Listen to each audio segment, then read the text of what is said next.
Amis de l'institution, bonjour, bienvenue pour ce débrief. On est depuis le stade de la Licorne en léger différé, ça dépend à quelle heure vous regardez cette vidéo. Match nul un partout donc entre Amiens et l'équipe du stade de Reims. But de Julien Janvier, peu académique pour le stade de Reims, et égalisation amiénoise d'un contre son camp d'Anthony Weber. Donc faillite des cadres, c'est un des points que j'ai retenu de ce match. Carasso-Weber, alors c'est peut-être un peu dur d'annoncer tout de suite faillite des cadres, mais sur ce match on voit que des éléments expérimentés comme Yohan Carasso avec son carton rouge, il y a bel et bien faute.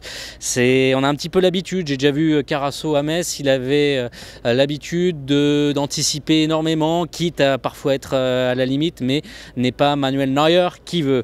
Et du côté d'Anthony Weber, en difficulté sur la rencontre principalement, et ce contre son camp, j'allais dire, est une note logique à son match où on l'a vu encore chercher un petit peu des sensations, des automatismes. À côté de lui, il y avait Julien Janvier qui alternait le plus et le moins. Il est parfois décisif de bonne manière sur certaines actions défensives, mais parfois un petit peu statique. J'ai cette action de l'équipe d'Amiens en première mi-temps où avec Traoré et Janvier ils sont assez statiques, et donc les Amiénois ont buté sur un excellent Edouard Mendy, parce que ça c'est l'une des informations de cette soirée.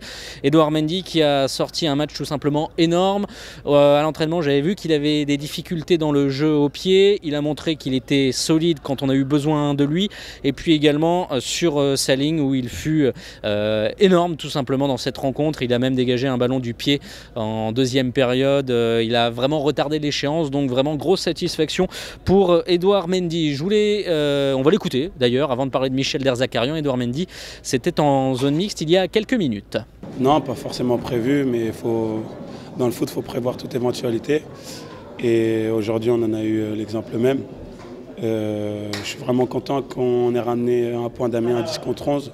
On a joué à 10 contre 11 tout le match, donc c'est vraiment positif de ramener un point ici. Non, pas forcément. Justement, dès qu'on sait qu'on est dans le groupe, il faut se préparer à rentrer. C'est comme ça, c'est le foot. Et aujourd'hui, c'est mon tour. Et voilà, je vous le dis, on a été solide, et voilà, c'est une belle récompense ce match nul.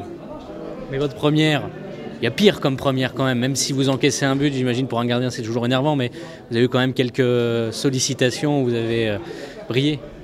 Oui, c'est sûr que de faire des arrêts, de maintenir l'équipe à flot, c'est bon c'est bon positivement, et puis c'est bon pour collectivement comme individuellement. Donc faut retenir ça, mais il faut garder la tête sur les épaules et continuer à travailler.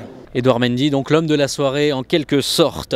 Un mot de Michel Derzakarian, l'entraîneur du stade de Reims. Un petit point m'a chagriné, on va dire comme ça. C'est finalement le fait qu'il ne fasse son premier changement qu'à la 75e. Pourquoi ne pas finalement soit apporter du sang-froid? On a vu que Dacruz était quand même limite physiquement. Et bien faire rentrer Ndom juste après le premier but rémois, histoire d'apporter de la densité physique et de la présence aux côtés de Rodriguez. On va dire un mot d'Hugo Rodriguez.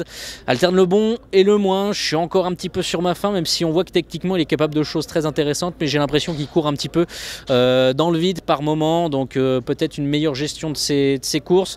Il a de l'activité, je pense qu'il peut peut-être améliorer cette activité pour la mettre encore plus au service du collectif. Pour en revenir à Michel Derzakarian, effectivement changement assez tardif, ça me rappelle un certain Olivier Guégan par exemple. La comparaison va s'arrêter là pour l'instant, mais voilà, cet attentisme sur le banc m'a un petit peu interpellé. Analyse un petit peu individuelle de cette rencontre avec l'attaque, pas forcément grand chose à dire, si ce n'est que Diego a été plutôt en jambes, le milieu brésilien. J'ai même trouvé son association avec Bourg sur le côté gauche assez intéressante, et finalement en progression sur ce qu'on avait vu sur la première partie de saison. En Gaëtan Charbonnier, forcément quand l'équipe n'a pas la possession c'est compliqué, mais on a vu Charbonnier tenter des choses et montrer qu'il était quand même d'un niveau supérieur à cette division, même si on a encore vu du déchet, notamment dans les conduites de balles pour Gaëtan Charbonnier. Enfin, Pablo Chavaria travaille un petit peu dans l'ombre. C'est vrai qu'il a beaucoup reculé, beaucoup de travail défensif pour lui.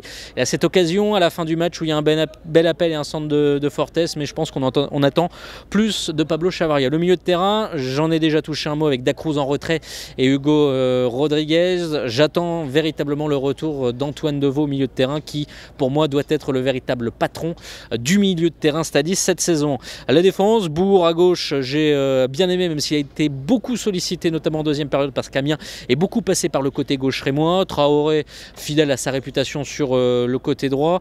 Et puis la défense centrale, voilà, Weber, Janvier. Je suis un petit peu plus inquiet, autant sur la préparation, j'étais rassuré, mais là, Anthony Weber, je l'ai senti avec un coup de moins bien.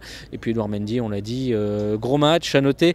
Pourquoi Michel Derzakarian sort Grégory Berthier et non peut-être un Gaëtan Charbonnier au moment de l'exclusion, parce que c'est plus facile dans le statut, le rang du vestiaire, même si on dit qu'il n'y a pas de passe droit ou dans le vécu et l'expérience, c'est plus facile de sortir un Grégory Berthier. Enfin un mot d'Amiens, juste pour vous dire que cette équipe n'était pas au complet, il n'y avait pas la charnière centrale, il manquait énormément de monde. Ça peut être un élément inquiétant si on voit cette équipe de Reims qui s'est fait balader, le terme est un petit peu fort, mais véritablement bousculé par cette équipe d'Amiens. On se retrouve bientôt, je ne serai pas au match contre Bourg-Péronat, on se retrouve rapidement pour de nouvelles vidéos débriefing. À bientôt.